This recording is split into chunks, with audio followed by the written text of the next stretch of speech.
Hey, good afternoon, everyone. Thank you for joining us. My name is Dave Pilati. I'm a senior fellow here at the Watson Institute for International and Public Affairs. Really honored and excited to be here with you and kick this off, our first Military Speaker Series lecture of the year. I have the chance each year to work with a really distinguished group of military fellows, both from the US military and from the Republic of Korea, who will have a lecture here coming up next week as well. And this is a special program for Watson. These officers are handpicked by each of the US military services to come here to the university for 1 year. They get to audit and teach in undergraduate and graduate level courses. They get to engage with a wide variety of faculty and students across all the different colleges within Brown.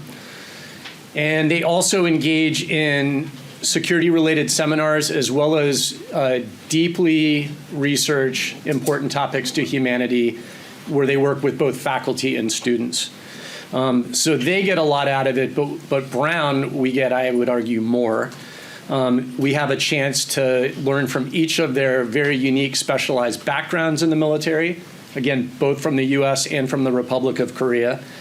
And we get to leverage that knowledge and expertise both in the classroom and in our research, which is incredibly valuable in this really complicated and pretty scary world right now.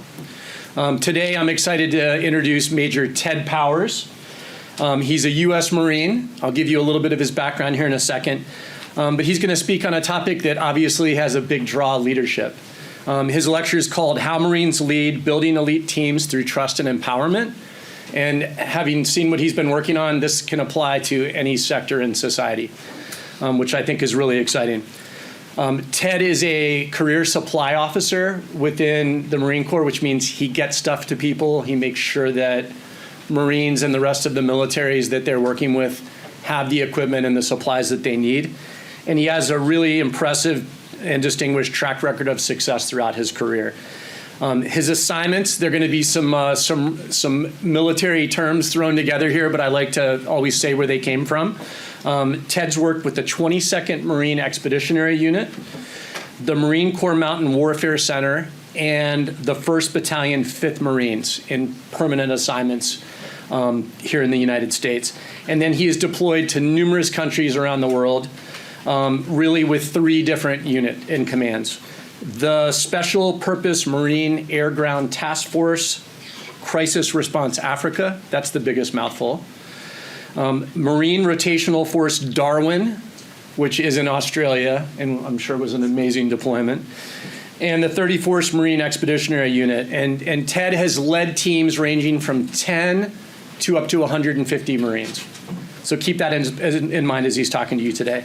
And then I think really notably in 2020, he received a really prestigious award, the First Lieutenant Travis Manion Marine Corps Officer Logistician of the Year, which one Marine gets picked out of the entire Marine Corps against all of their peers for that award.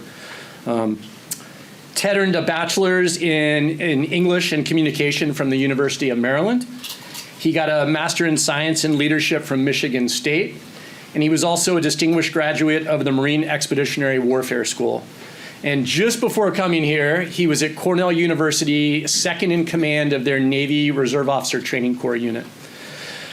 This year, he's collaborating with 3 Brown undergraduate research assistants, as well as faculty and other students within Brown, to create a leadership and management guide for aspiring Marine Corps officers. Please join me in welcoming Major Powers.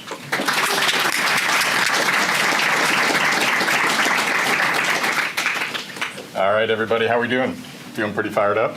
Yeah. All right, we'll see how you feel by the end.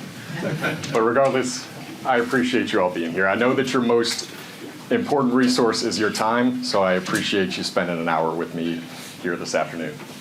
As Dave said, my name is Ted Powers. Within the military, I would go by Major Powers, but if we have any fans in here of the 1980s cult classic Heartbreak Ridge, I would ask that you not confuse me with this other Major Powers.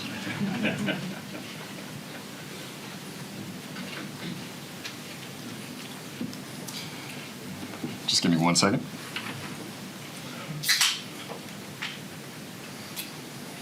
All right, that was my first error of the day, but it won't be my last one. I would ask you, just pretend that you never heard that. I would ask that you not confuse me with this other major powers. Major powers wants us to die in a loud, grotesque military manner. Well, it's very unlikely that you'll confuse me with this other major Malcolm powers for very obvious reasons. It's entirely possible that you'll confuse Marine leadership with what you've seen in similar Hollywood depictions. Or perhaps with the very real footage that you've seen of our boot camp.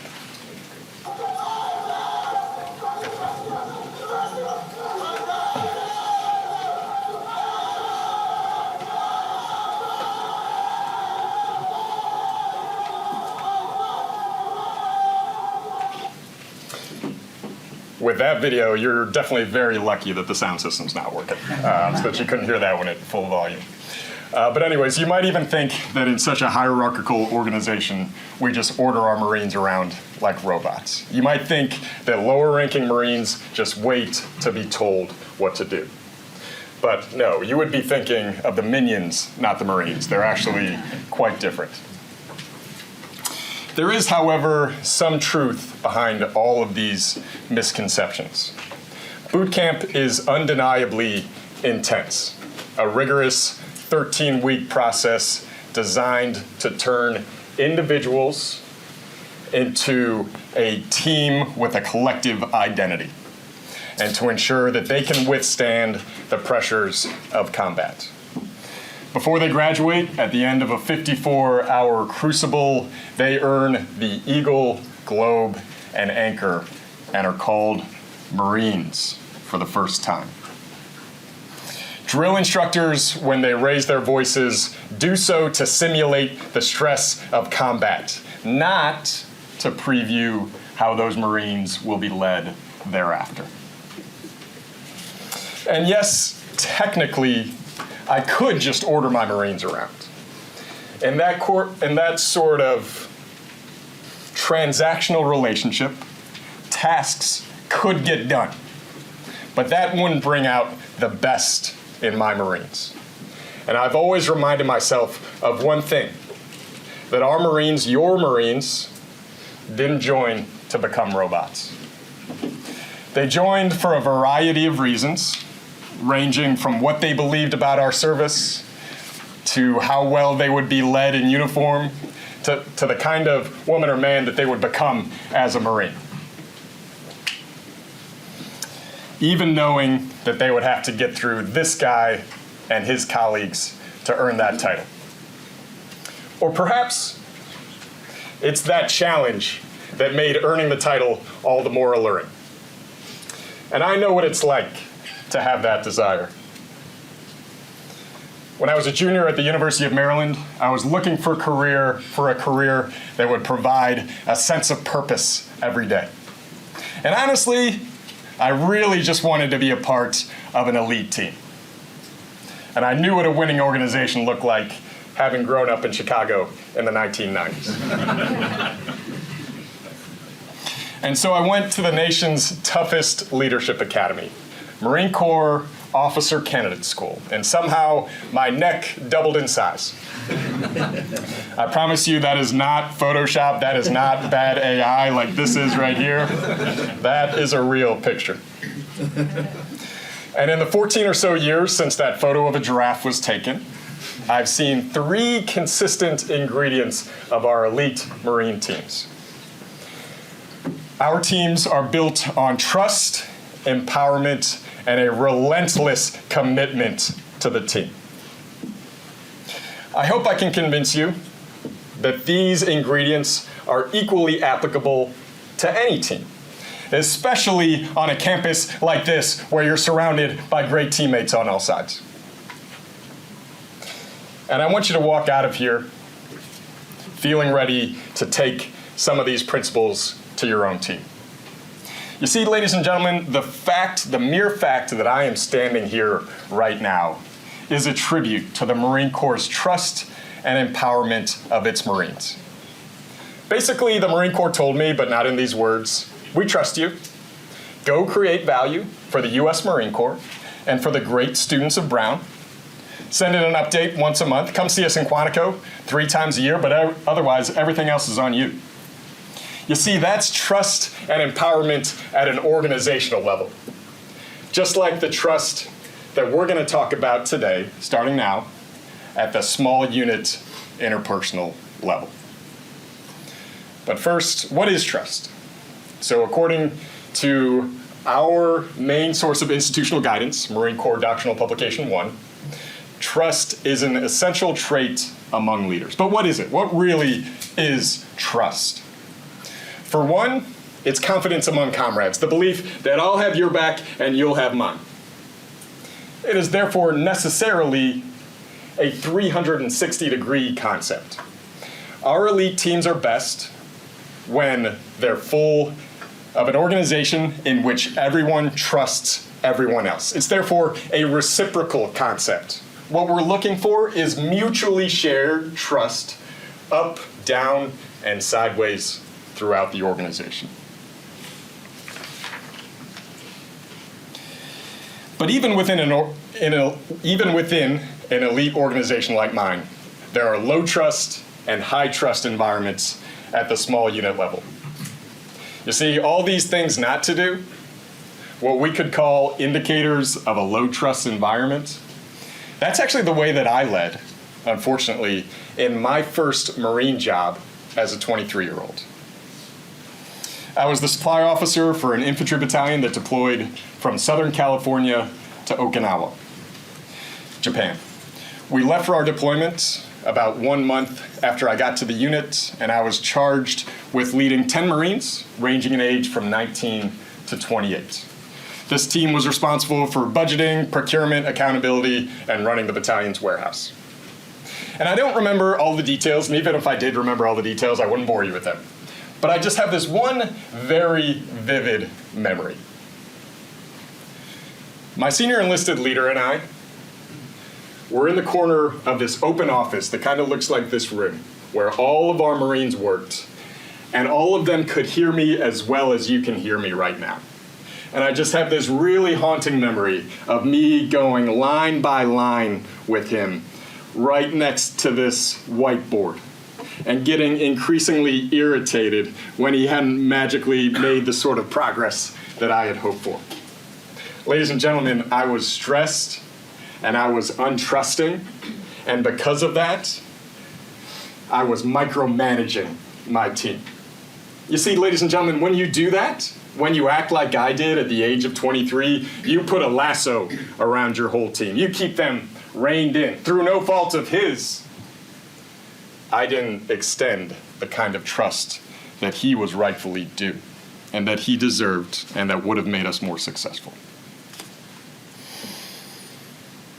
My Marines saw that just as clearly as you saw me present, and they got the message. This is not a trusting organization. You see, in these low-trust environments, team members don't have time to look for opportunities for the team because they're busy looking over their back, worried about what the boss is thinking.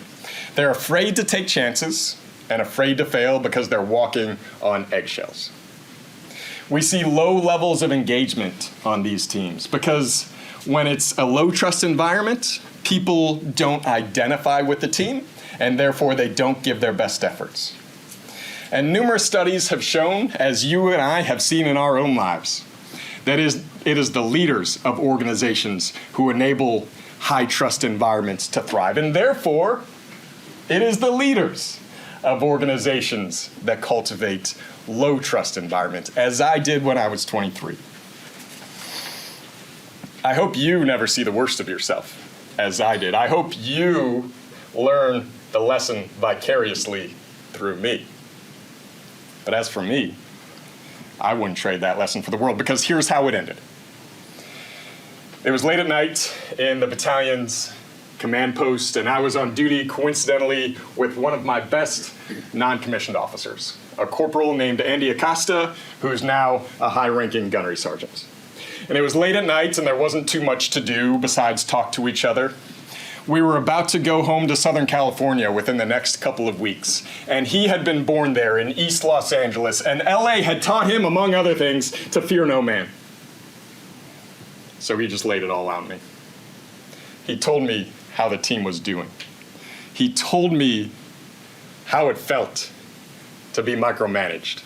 He gave me some insights into what it was like to be on a team that was so reined in by its leader. So do you think that I liked hearing this feedback? Do you think I enjoyed hearing this feedback? No, of course I didn't. Would you? Was it an absolute gift?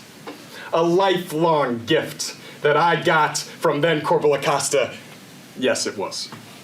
100% yes. And I'm not going to lie to you, and I'm not going to say that a magical Disney montage played after this, and suddenly I was the best leader in the world. But ladies and gentlemen, this was the turning point, turning me towards the value of trust. But why do we need trust? For one, it's the great unlock. It creates speed and efficiency because teammates, when team members aren't looking over their back, they can look forward to find opportunities to exploit for the team. Team members also have higher mental health. You see, you know this. Any big goal, any big audacious dream, any mission that you have in your own life or that you go on with your team, that is stressful. That is stressful enough. So we don't need extra stress from within our own huddle. It also allows us to get the best out of everyone, letting people achieve their full potential for the good of the team. And it's a prerequisite of cohesion because team members are free to invest in each other. When the leader sets the example of trust for the team, everyone gets the message and they trust each other. You see, every trusting team that I've been on, there has been a fundamental tightness, a willingness to subjugate individual needs for the good of the team. I'm sure you found that in your own life. But how do you build trust? How? Well, we don't have that kind of time. There's a million ways. We do have time for is 3. Number 1, you pursue genuine human connections. My late father always told me about the value of bothering to connect. And that's even more important when we're talking about our teammates. We have to get to know them on an individual level, know where they came from, know what their background is, know what their aspirations are, what they want to achieve in life, who's important to them personally. You see, it's only through these genuine human connections that we really get to prove to each other that I am here for you and I'm willing to do whatever it takes for you, Mike. I can't text you that. If I told you like I just did to Mike, you probably wouldn't believe me. Unless I showed you every day, put away the distractions, and let you know that when I am talking to you, I am fully invested in you. Now, while it's good to connect when everything is hunky-dory, it's also about being willing to do hard things for the team. To prove to them that you put the team above yourself. To push our limits together, whatever that means in your specific context. And as the leader, you have to lead by example. Show me a leader who's cold, or who's hungry, or who's tired when her team is, but is still in it, still committed. That's a trustworthy leader. Ladies and gentlemen, that is a leader that people want to follow. And second, be consistent and reliable. Because nothing ruins trust more than unnecessarily losing your cool. Are there any baseball fans in here, Owen? So we've got a bunch of baseball fans. In the last 50 years, how many perfect games do you think have been thrown? Let's just hear some answers. Owen, you're the expert. 12. Not bad, actually. Any other guesses? 7. 7? All right. 10. A little worse. 10? All right. So 16. 50 years of MLB games. 16 perfect games. So that's a perfect game about once every 3 years. In every other game, some 120,000 of them, there has been an imperfect winner. So you don't have to be perfect to win.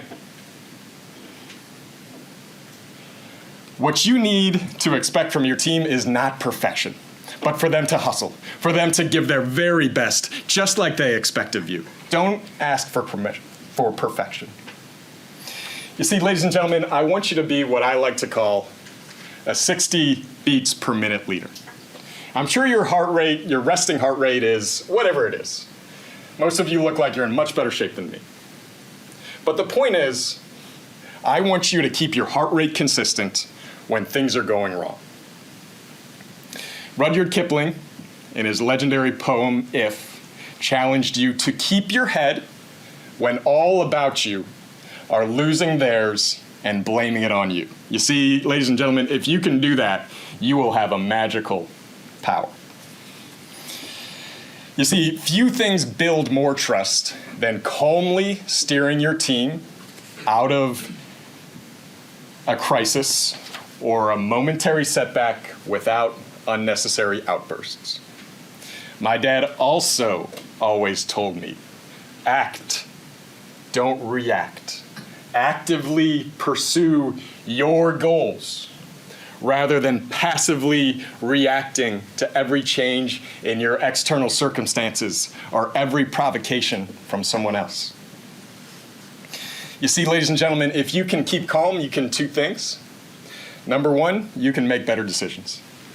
I don't know if you've ever had this experience, but when I try to make a decision when I'm mad, I can only access a portion of my already small brain. And number two, you can keep your team from getting freaked out because they take their cues from you, for better or for worse. You know, talking about this 60 BPM leader, I realized I actually made a mistake, another mistake. And that's actually that there are, oh my goodness, I can't believe I missed this. There are plenty of times to raise your heart rate. There are plenty of times to lose your cool. And that, ladies and gentlemen, is when things go right. Leadership is hard. So when your team wins, enjoy it. Where you can find joy, embrace it. Embrace it with the whole team. I personally try, very unsuccessfully, to live by this duality. To keep my cool when things go wrong, and absolutely lose my cool when things go right. You see, I've told you this before, I joined the Marine Corps to be a part of an elite team, and that's a gift that keeps giving. So there's nothing I love more than celebrating achievements with my team. But just remember, there might not be anything to celebrate at the end if you lose your cool at the first setback. And thirdly, I want you to demonstrate high expectations. Has anyone ever heard of the Pygmalion effect? Basically, it's the idea that high expectations beget high achievement. It was first shown among school-aged kids in the way that their teachers treated them. And then a couple of years before I was born, which was, back in the dark ages, Eden and Shani decided to test it on adults. So they took a sample of 105 male soldiers in a demanding pre-command course. And unbeknownst to the students, but known to the instructors, they divided them into 3 roughly equal groups. They had one cohort that was deemed to have high command potential. They had another third who were deemed to have regular command potential, read not high command potential. And then there was a third whose command potential was unknown. So before the students showed up, they briefed the instructors, made sure that the instructors knew exactly who was in each group, and then they split all the students up for that 15-week course in which the instructors had up to 16 hours daily of interaction with the students. And what ended up happening was, for the high expectation cohort, the instructors just treated them better. Because they were deemed to have higher command potential, they invested more in them. They let them know that they had high expectations for them. They deferred to them. They treated them better. And it led to better leadership on their part. That's probably not surprising. And at the end of the course, the researchers found a statistically significant difference between the performance of the high expectancy cohort and the unknown cohort, and then another statistically significant difference between the unknowns and the regulars. And this all makes sense, right? But here's the catch. The groups were randomly assigned. The high expectation cohort at the beginning of the course was no better by any metric than the other two. They were just given the advantage of high expectations. Similarly, the low expectation cohort was no worse. Their instructors just didn't have high expectations for them, which led to the worse result. Eden and Shani therefore made the conclusion, managers get the performance that they expect. So we should therefore give our people expectations that they can live up to. Show through our words and through our actions that you believe in the high potential of your teammates, even when they don't. You see, ladies and gentlemen, in this kind of self-fulfilling prophecy, you will always be right, whether you expect a little or you expect a lot. So always ask yourself, what do I want to prophesize? What do I want to speak into existence through my words and through my body language? Once you trust, then you can empower. Empowerment is impossible without reciprocal trust. My last 2 years of my first assignment had made me an absolute zealot to the doctrine of trusting my Marines and letting them run free and achieve their full potential. Here I am in the middle of a run on my very last day with the unit overlooking Camp Pendleton in Southern California. A couple of days after this picture was taken, when I was 25, I moved up into the eastern Sierra Nevada mountains to the Marine Corps Mountain Warfare Training Center just south of Lake Tahoe. There I had a teammate named Gunnery Sergeant Hugo Martinez, who's now a Master Gunnery Sergeant, which is the highest enlisted rank in the Marine Corps. When I met Gunny, I knew that I only had to get one thing right in this relationship: to let him run with my full trust, to empower him. You see, in our first meeting, I gave him my intent.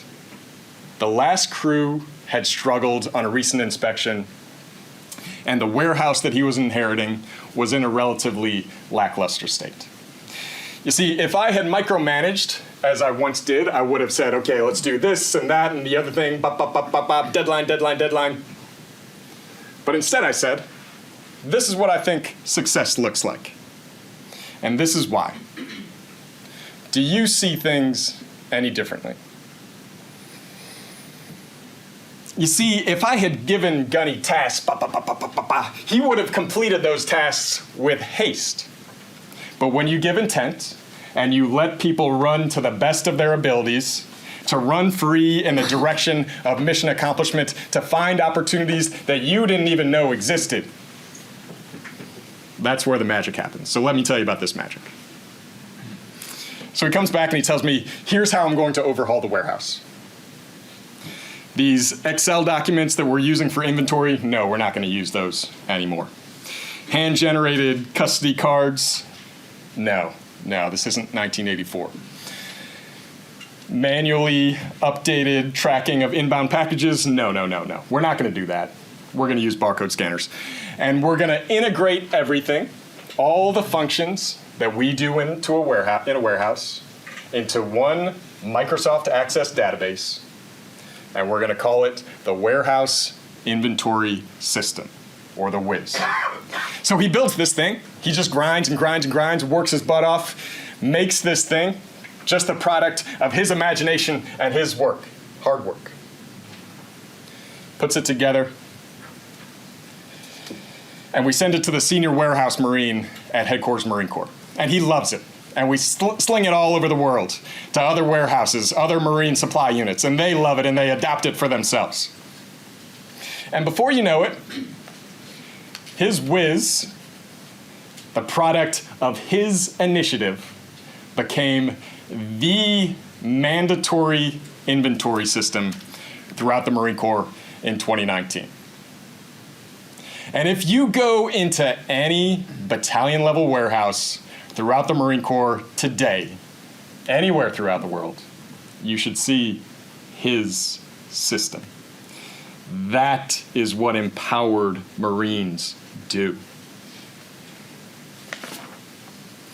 Of course, this empowerment stuff, I didn't make it up.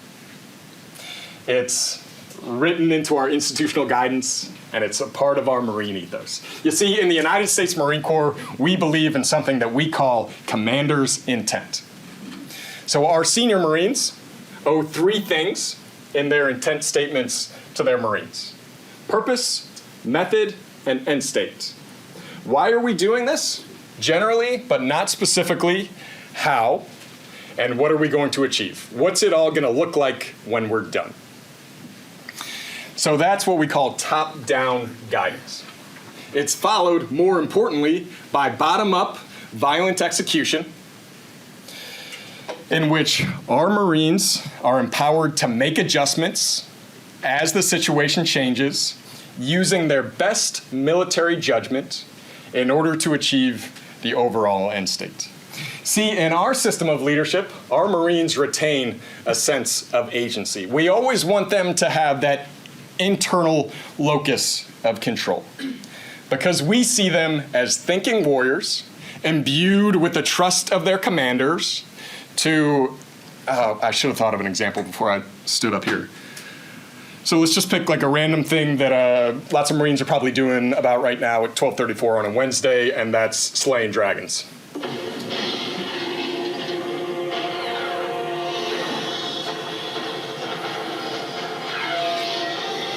is more than a trial by fire. It is a rite of passage. And if you can master your fear, outsmart your enemy, and never yield even to yourself, you will be changed forever. The fear, the proud, the Marines. You see, that depiction is actually accurate. That's I recommend that documentary. It's a great documentary. You should check it out. You see, all this trust and empowerment stuff, so far I've been talking about times when I have been in charge. But you all know this, or you could have guessed, I always work for someone else. I always have a boss. So I know not just how great my Marines perform when they're empowered, I also know what it feels like to be led by an empowering boss. When I was a 30-year-old captain, I was lucky enough to work for a major named Major Patton. And of course, the Patton name is legendary in military lore. But what Major Patton did was bring a team together, learn from every individual, work hard, but never do anyone else's job. Always give them the respect to let them do their own job exceedingly well, and make sure that all of our efforts were synchronized to support the larger mission. You see, I was one of 3 captains under Major Patton, each of us overseeing a different subordinate element of a logistics team that deployed to Spain. And Major Patton gave us an absolute masterclass in how high-trust environments enable empowered subordinate leaders, and empowerment begets success. Earning her sustained trust became my goal, fully aware that trust must never be blind. I worked hard for her because I knew she had high expectations of me. And I took risks because I always knew that she had my back. And I led my Marines to the best of my abilities, however imperfectly, very imperfectly that may have been, because I saw every day how well she led me. In 2020, she made her team into the 2020 Logistics Organization of the Year for the Marine Corps. Here we are in DC with my right-hand man, Staff Sergeant Hidalgo, accepting that award. And the Marine Corps further recognized her inspirational leadership abilities by putting now Lieutenant Colonel Patton in front in charge of the 400 Marines of Combat Logistics Battalion 1 that's going to deploy to Australia this upcoming spring. And if you trust and empower your people like she did, you must also be relentlessly committed to them. You see, ladies and gentlemen, if I was drafting a team, I would pick commitment over everything else, because there's a whole range of behaviors that commitment inspires within us. I know if someone is committed, that they'll put in the work, even when no one's watching. They'll study because they know the team is relying on them to be smart and prepared. They'll be humble enough to acknowledge faults and solicit feedback because they know that's the only way to become a better teammate. They have a strong sense of purpose. They live for something bigger than themselves. They value the collective over their individual needs. Accordingly, they are the people who go the extra mile for their teammates. And the truth is, as you know, that commitment wove in and out of our discussion of trust and empowerment. So I really don't think that we need more bullet points about it. So instead, I'm just going to tell you a story. I'm going to tell you a story about a Marine who exemplified everything that we've talked about so far, who walked the walk, and whose commitment to his Marines was absolute in every sense of the word. Rick Gannon was born in Escondido, California. He earned a Marine Corps ROTC scholarship to an Ivy League school. His fellow midshipmen and his fraternity brothers at Cornell loved him. His wife, Sally, who he would marry just after graduation, loved him even more, as would their 4 children. About 10 years into his Marine Corps career, in April 2004, he was the commander of Lima Company, 3rd Battalion, 7th Marines in Husayba, Iraq, near the Syrian border. If you want to talk about gaining the trust of others or how commitment inspires reciprocal commitment, one of his lance corporals, Adam Coleman, would later say, "He was our leader. We would gladly die for him, step in front of any bullet, and kill 1,000 demons." He had that $1 million smile that you can see up there, but his Marines also called him tougher than a $2 steak. His commanding general, James Mattis, a name that most of you probably recognize, recalled that when he visited Rick's company, he would go say hi to his Marines, and he would say, "How are you guys doing?" And the Marines would say, "Oh, great, sir. We have the best company commander in the division." He loved his Marines completely, and they him. Here he is on April 8th, 2004, eulogizing a fallen Marine, Lance Corporal Christopher Wasser. 9 days later, over 600 fighters had snuck into the city, trying to assert control of the Iraq-Syria border. They built machine gun nests, ambush positions, sniper holes, and they emplaced improvised explosive devices. As his company fought through the city on that day, April 17th, Gannon continually placed himself at the point of friction. After hours of intense fighting, when every human instinct would have told him to seek self-preservation, his instinct was to run towards his most beleaguered Marine. So he maneuvered through enemy fire with complete disregard for his own safety to find one of his injured corporals, ending up in a house, an insurgent stronghold, where he engaged in a close quarters firefight with 9 enemy fighters. In the words of Mattis, he went down swinging, trying to save a corporal's life. He wouldn't make it out of that house. Ladies and gentlemen, that is commitment. And because he committed so fully to the people in his life, those people never lost their commitment to him. For the last 20 years, his fraternity brothers and his Marines have gotten together once a year for an annual golf tournament.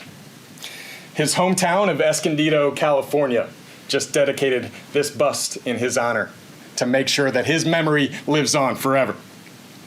And on the recent 20th anniversary of his last act, hundreds of people from all over the country and hundreds of Cornell students participated in Rick's Run, and a day's worth of activity to celebrate his enduring legacy, including a 4-star general and the current president of Cornell. But ladies and gentlemen, his impact is bigger than golf tournaments, busts, runs, and fancy dinners. Young men and women, some of them not alive at the time of his death, exalt him as the exemplar of our institutional ethos, the kind of committed Marine that they wish to become. I count myself among these people who try to be just a little bit more like Rick every day. You see, that's the kind of impact that he made through his absolute commitment to his Marines, when he quite literally laid down his life for his teammates. He couldn't save that corporal, but he showed the way for the rest of us, not just Marines, but for all of us. You are not Rick Gannon. So God willing, you'll never have to make that kind of sacrifice for your teammate. You will never have to give your life out of the love of your teammate. You'll never have to bleed for your teammate. But can you give every ounce of sweat for them? Can you give them your maximum exertion every day? Can you live your life for them, your teammates? If you have an hour with your team this afternoon, can you give them 60 good minutes? If you have a minute with a teammate or a classmate on their way to the next class, can you give them 60 seconds of your full and undivided attention? If you're not in a leadership position yet, that's okay, ladies and gentlemen, because leadership is a behavior, it's not a position.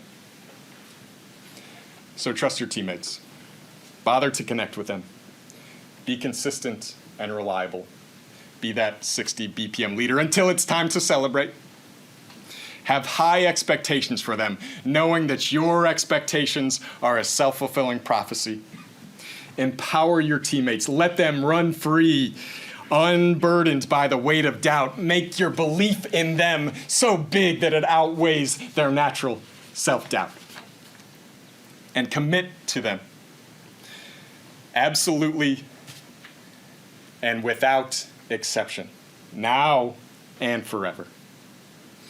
You see, here at Brown, we call that being ever true. And in the U.S. Marine Corps, we call that semper fidelis. Two different phrases in two different languages from two different institutions that mean exactly the same thing. Go all in for your team, whatever team that might be. Thank you.